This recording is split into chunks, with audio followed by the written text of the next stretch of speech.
Mesdames et messieurs, vous êtes sur Top Africa Télévision. Bienvenue dans cette émission Congo mon pays. Congo mon pays.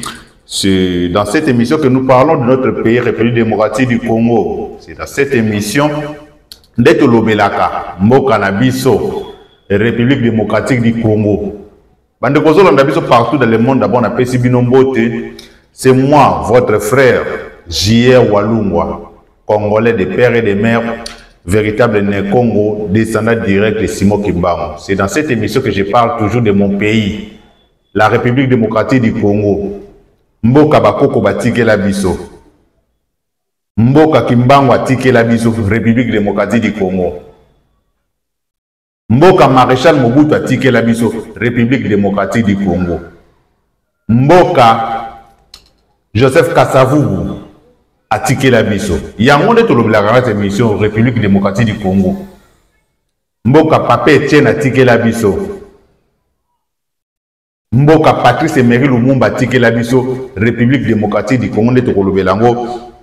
Dans cette émission, mes chers compatriotes, nous allons parler beaucoup plus de la situation sécuritaire à l'est de la République démocratique du Congo. Jusque-là, la tension reste tendue, surtout dans la ville de Goma. Ils ont menacé par les attaques des rebelles de M23, les terroristes de M23, appuyés par l'armée rwandaise et l'armée ougandaise. Parce que j'ai toujours l'habitude de le dire, c'est pas moi qui le dis, c'est les Nations Unies qui le confirment dans le rapport Naïki. Les M23 ne sont pas soutenus seulement par le Rwanda. Le M23 est soutenu par le Rwanda et l'Ouganda. Donc, la République démocratique du Congo, notre armée, les FARDC, nous faisons face, pas seulement aux terroristes de M23, mais nous faisons face à l'armée rwandaise, aux terroristes de M23, aux terroristes de AFC et à l'armée ougandaise. Et nous apprenons d'ailleurs, il y a des islamistes, au Baouti, na Somalie, recrutés par les services de renseignement rwandais, en appui avec les services de renseignement français.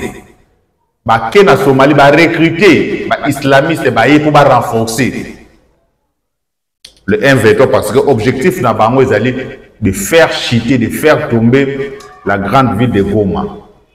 Mes chers compatriotes, chers Congolais, j'espère que partout dans le monde, notre armée là, République démocratique du Congo, notre force armée de la République démocratique du Congo, basawa sur place pour nous défendre la République démocratique du Congo, pour nous défendre la ville de Goma.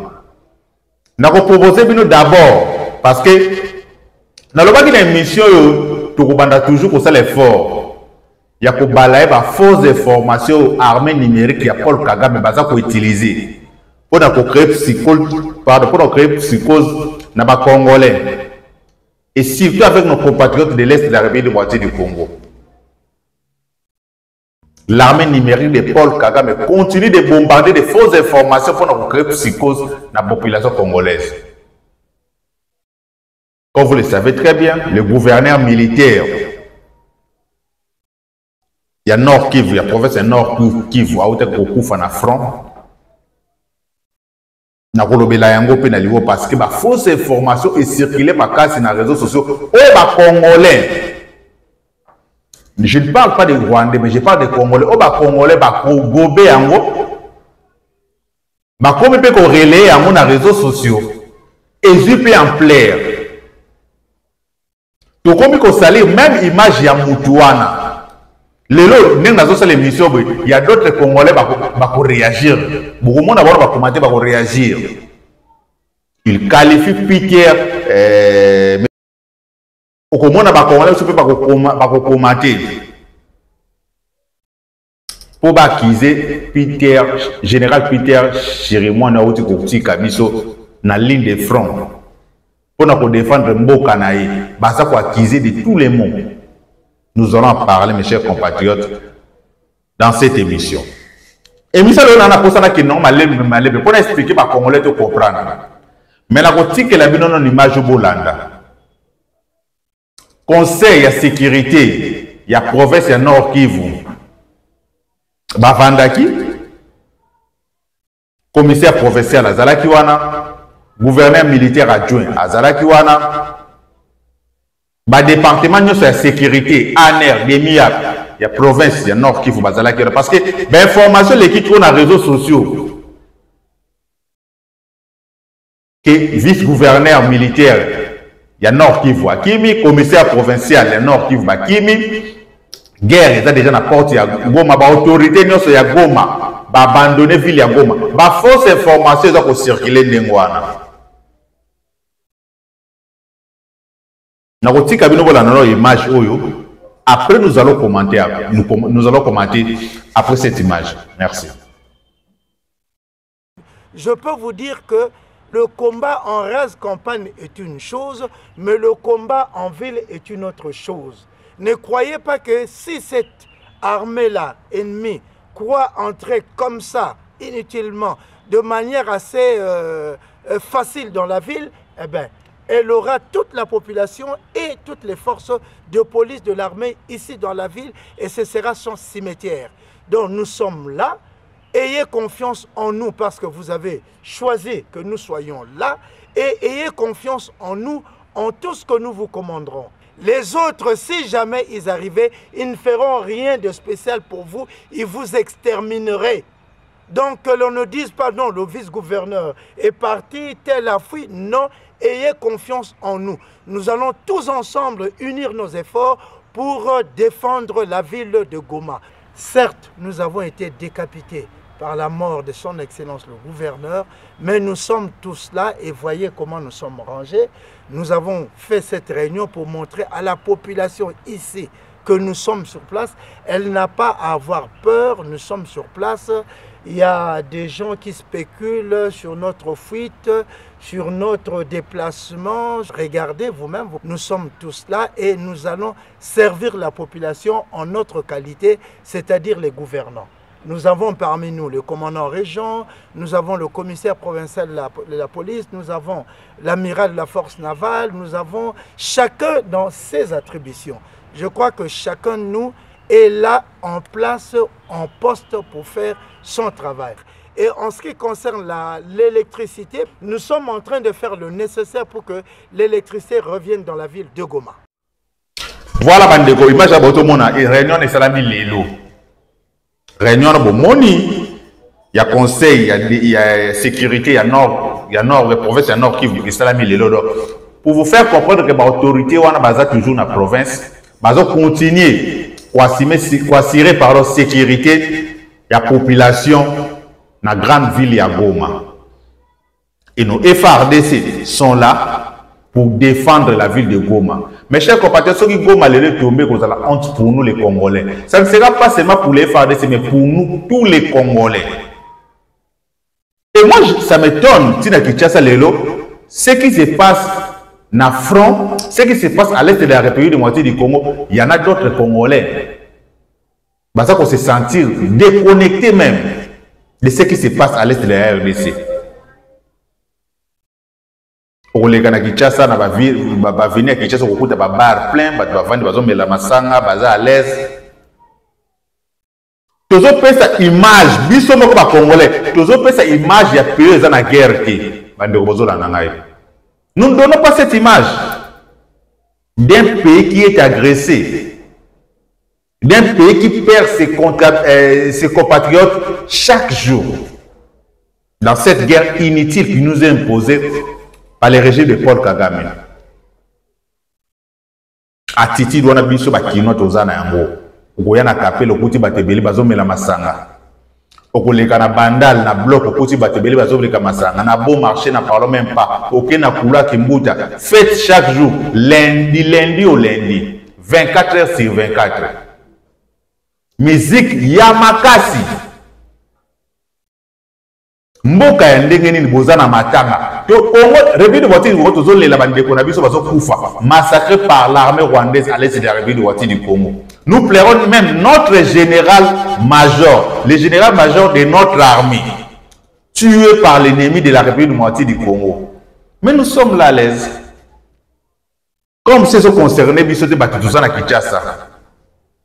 Nous avons tout bandeko bazana ben intérieur bandeko bazo ben ngana espace à Grand Kassai. Bande kwa sobenga biso na Congo central bazo réagir. Bande kwa sobenga biso na Lubumbashi bazo réagir. Na Kolwezi na Mbandaka na ce qu'on appelle lelo bande kwa benga na Mbandaka. Bande kwa Kivu na parlons même pas parce que ba benga ka chaque jour pour nous donner quand même des informations pour tout même la cabine. Je pense que na Kinshasa photo la muka bande ko na ngai. Totika kokweya na distraction izanga tina parce que ennemi azo continuer pour avancer malgré effort ya FARDC sur le terrain. Alors bandeko, je vous avais dit l'autre fois, Kagame avant son voyage général de Turquie, il avait appelé le chef d'état-major de l'armée rwandaise, il a parlé avec le chef d'état-major de l'armée rwandaise, à PCA, a commandé l'opération d'ailleurs état-major na bango na Gisenyi, une ville frontalière na ville ya Goma, une ville rwandaise bien sûr. C'est dans cette ville rwandaise que nous avons créé brouillage aux Salamana. Est la République de Ouattara du Congo, brouillage aérien. Pour nous créer brouillage, pardon, pour ça que drone n'a pas décollé bien. Mais vu à Monisco, il y a une difficulté pour atterrir dans l'aéroport de Goma. Mais grâce au matériel, au FARDC, on va réussir quand même pour contourner brouillage au contrer brouillage pardon, aux ennemis à utiliser dans la province du Nord Kivu. Alors, objectif d'abord, c'est que ville ya Bukavu na ville ya Goma, il faut la tomber. Je vous avais dit l'autre fois, Kagame a insisté à la semaine au lieu de samedi. Donc, ultimatum, on appelle ça que aussi la lélo. Et semaine au Goma, il faut y tomber. Bon, mon attaque n'est j'ai dit intensifier. L'attaque au que tu perdre un général de notre armée. FARDC avec le Ouazalendo va défendre ça qui est comme il faut. Les FARDC n'ont pas croisé les bras, mes chers compatriotes. Tant que vous avez la Pongi, Nanda pour nous à l'aise. Ah, on a Kinshasa, na Congo central, na Bandundu, na Équateur, partout, na province, pardon, la République de du Congo. Tant que vous avez la Pongi, na Boutou, Nanda pour nous à l'aise. Mais il y a des Congolais qui font des nuits blanches pour protéger ces pays. Nous devons les soutenir. Nous devons les faire comprendre que nous sommes avec eux. Courage pour nous défendre le cannabis sur notre front. Il faut 5 jours, 6 jours sans dormir, mes chers compatriotes. Pour nous défendre Mboka. Biso et Sengito soutenir Batuandengwana. Alors, objectif ya Kagame ezalaki Goma tomber, Bukavu tomber. Mais jusque-là, FARDC continue de repousser les attaques. Il y a des terroristes M23, il y a l'armée rwandaise. Nasaki. Parce que je vous dis, si aujourd'hui Sake tombe, parce que l'information ici c'est bien le contact que Sake est déjà tombé, c'est faux, mes chers compatriotes. Ce qui Sake est tombé, Goma, directement, directement, c'est parce que ça qui est la porte d'entrée à Goma. C'est dans les 21 km de la ville de Goma. Ce qui Sake est tombé, mon bimbanamabé, na mamboko ya M23 ba côté Goma. Et notre armée est là. Si vous avez une vidéo qui circulé, comment la ville de Goma est militarisée. Il y a des chars qui circulent, des véhicules blindés qui continuent de patrouiller la ville de Goma pour assurer la sécurité à bande de sur la ville de Goma. Alors, échec il y a Paul Kagame parce que M23 va kandengwana. Ce qui va me simili bazomi, donc on va renforcer bango. Parce que l'information déjà circulé. Et par les M23, l'armée rwandaise, va bénéficier d'un renseignement, pardon, va bénéficier d'un appui, il y a service, il y a renseignement français. Pour Nabango, il faut citer à Goma, il faut ville à Goma est tombée. Tant que Bagozonga, Bazui renfort, Baël sous la ville à Goma. Baël sous un sac, pardon, pour Nabango, Bakotaka à Goma. Il faut que Nabango, Baël, que ceux qui Bakoti Goma, c'est une façon qu'on a le président Félix Tshisekedi de pression. Andy Makokini na table de négociation avec les M23, toujours sous un brassage, toujours sous un mixage. Voilà pourquoi moi, je demande d'abord au président de la République, chef de l'État, notre président Félix Tshisekedi, espoir n'a pas Zakarapanayo. Parce que c'est vous qui êtes le commandant suprême des forces armées de la République du Moitié du Congo. Les garants de la nation, c'est vous. Président Félix Tshisekedi, peuple congolais doit compter sur vous. Vous devez placer des hommes qu'il faut à la place qu'il faut, surtout à l'est de la République du Moitié du Congo. Tous les militaires, mixage, filiation avec RCD, CNDP, l'armée rwandaise, la chaîne de commandement à l'est de la République du Moitié du Congo, cher président de la République. La chaîne de commandement à l'est de la République du Moitié du Congo. Parce que affiliation à Bango, na armée rwandaise. Ils ont continué à créer, ils ont continué, pardon, à causer bateau na armée nabiso, na peuple nabiso. Et faire de ces agas na est de la République du Congo, bateau na pourquoi balingate bati d'abord na Congo central. Bateau na balingate pourquoi bati d'abord na Kasaï. Bateau na balingate pourquoi bati d'abord na Équateur. Et pour travailler dans l'armée, vous devez être placé seulement à l'est de la République du Congo. Place au Baébi, parce qu'il y a des militaires, des officiers. Cette guerre est comme un business na bango. Au moment où il y a des officiers qui bénéficient de ça. Pour d'abord, il faut qu'on fasse ça tout.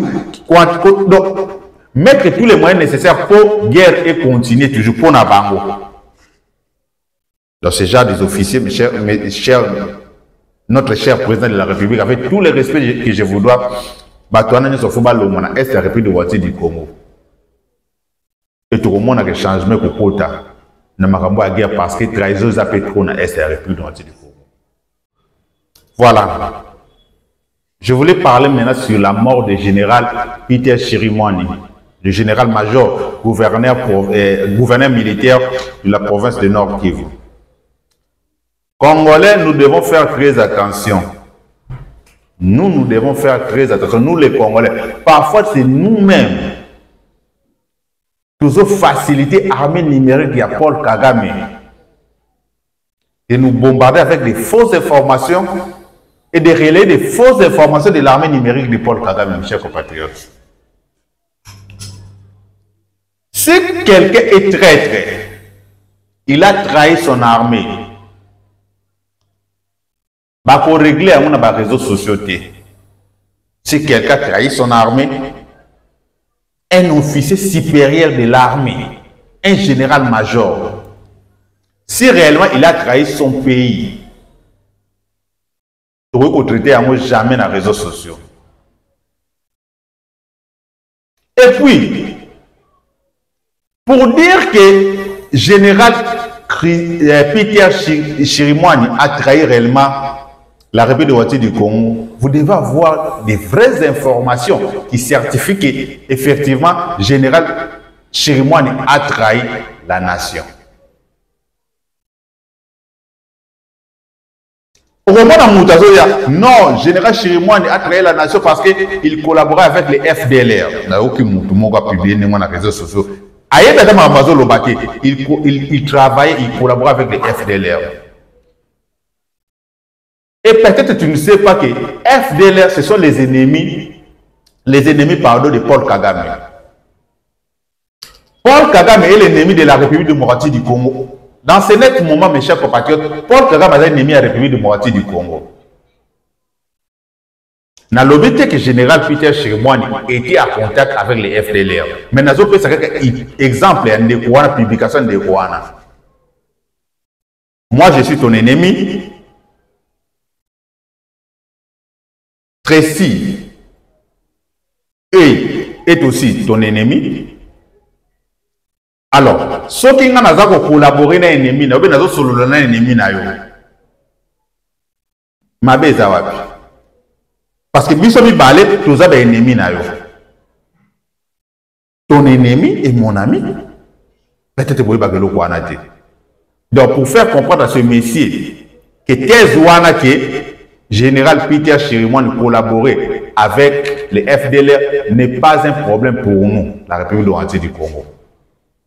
Ce n'est pas un problème pour nous. Et Yango Teza effet, pardon, Yango Teza pardon, Yango Teza c'est un traître. Non. Notre ennemi, c'est le M23, c'est l'armée rwandaise. Si tu dis qu'il collaborait avec l'armée rwandaise ou bien avec les M23, là, j'allais te comprendre. Si tu dis que Général Chirimwani collaborait avec les M23, là, j'allais te comprendre. Parce que M23, c'est l'ennemi de la République démocratique du Congo. Donc moi, je pense que place où on a débat exact. Il y a d'autres personnes qui pensent, qui confirment que oui, effectivement, tant que FARDC va larguer ma bombe, chef opérationnel, il y a M23, va Koufa Kinasaki. Va retrouver le téléphone, va moni, va conversation, va moni, va message, il y a général Peter Chirimwani. Il n'y a aucun niveau de fausse information dans les réseaux sociaux. N'a certifié en qu'ils sont vrais. Comme on a besoin de même pas pour vérifier si c'est vrai ou faux. Pour confirmer ma information qu'ils sont vrais, il collabore avec les M23. Qui a vérifié que c'est vrai? Et puis, nos services de la République du Congo, nous avons un service de renseignement militaire qui travaille jour et nuit.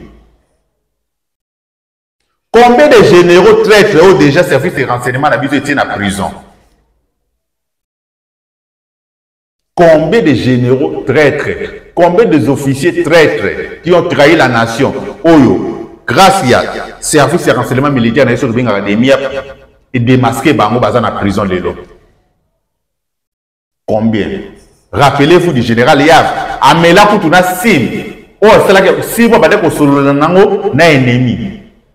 Amela yango na audition na e.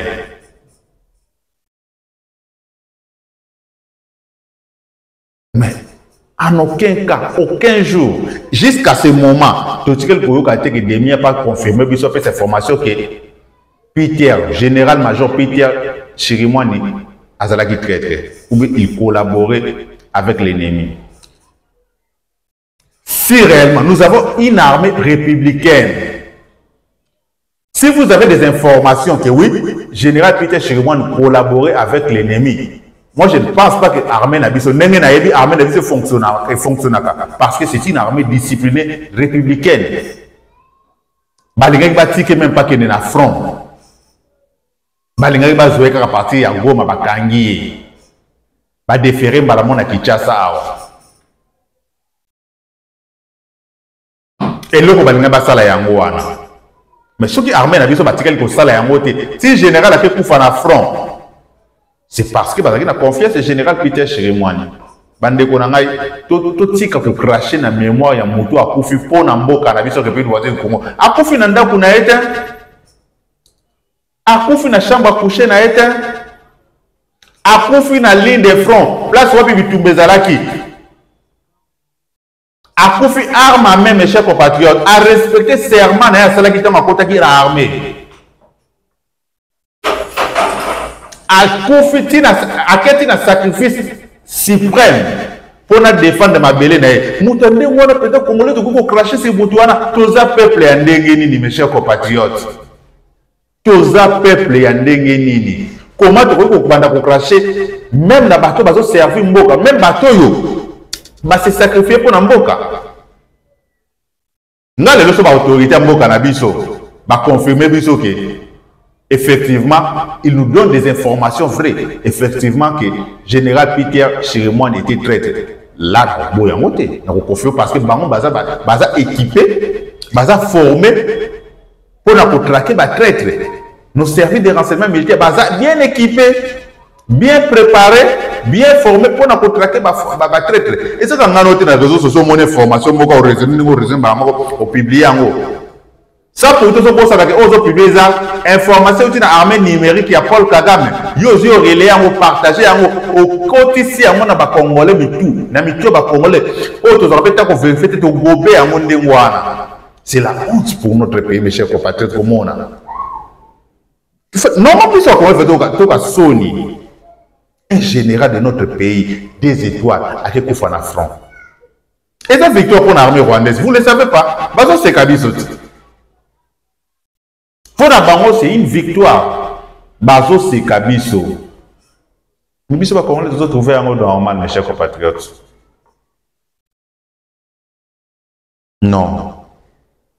Ce n'est pas du tout normal, mes chers compatriotes. Tout est pour respecter, pour se sacrifier pour Namboka. Na mona ki image ya ndeko oyo na front o azoki lisasi aza ko sala message na bandeko ne message ya suka pona ba master na ye na Kinshasa pona mwasi na ye na téléphone azo sala video na yoka motema passe jour wana na lalati ngai hier en tant que Congolais de père et de mère nationaliste que je suis véritable Nekongo descendant direct de Simon Kimbangu na so mona ndeko na ngai na front azotina message ya suka parce que azoki déjà lisasi na loboko et zone bazala ki amanda ko mona dake sort na peut-être ezalaki susute ayeba ki ndenge ni s'en sortir na situation zaki no ayeba ki dake liwe komi pembe na ye mazu quand même ko wacha ko tindela bandeko ne message bandeko atindaki message zaka bandeko ya famille na yete bandeko atiki message ezali ngai ezali yo ozolanda biso bon comprendre que ndeko wana ake kokufa pona biso lelo tovana na Congo pona biso ne tozo vivre lelo pona ko défendre mabele ya mboka na ye bata ndonga baba toto sakana na bango te. C'est une malédiction si vous crachez à ces genre d'hommes qui ont sacrifié leur vie pour leur patrie. C'est ça qu'on appelle sacrifice suprême. Au bandegwana basali, mais biso ba congolais toujours craché pour na batouana. Non. Gouvernement congolais, gouvernement mboka na ngai officiellement ba su décision pour élever général-major Peter Chirimwani na grade ya lieutenant général. Gouvernement ya mboka na biso officiellement ba su décision pour élever à titre posthume le général-major Peter Chirimwani na grade ya lieutenant général 3 étoiles. C'est parce que bah trouver que ça la vie musala malamu. Vous pensez que ce que gouvernement pardon, gouvernement est qui n'a une information que Moutouana c'est là qui traite. Croyez-vous que Balinga va élever na grade il y a lieutenant général. Vous pensez que c'est facile quand on la bande rouge ou la takana na 3 étoiles. Vous pensez que c'est facile? Et ça facile, au Golia au Kasate au Lali au Lamugi d'être une armée à Kabila. John Numbi Balamon armée badi général. Yemo Joseph Kabila na armée bana mon général major. Et ça ndengwana te armée les faut ça militaire ko sali carrière na armée. Baebi parcours no utaki wapo kotaki armée camp. Donc c'est ça mes chers compatriotes, petit ka ko cracher. Mais que tu vas réagir, mais tu peux pas finir. Mais dans l'objet, c'est la vérité. À tout boya, c'est la vérité. Un jour, on peut s'en avoir raison. Ce type-là, il s'est sacrifié pour notre nation. Nous devons quand même respecter sa mémoire.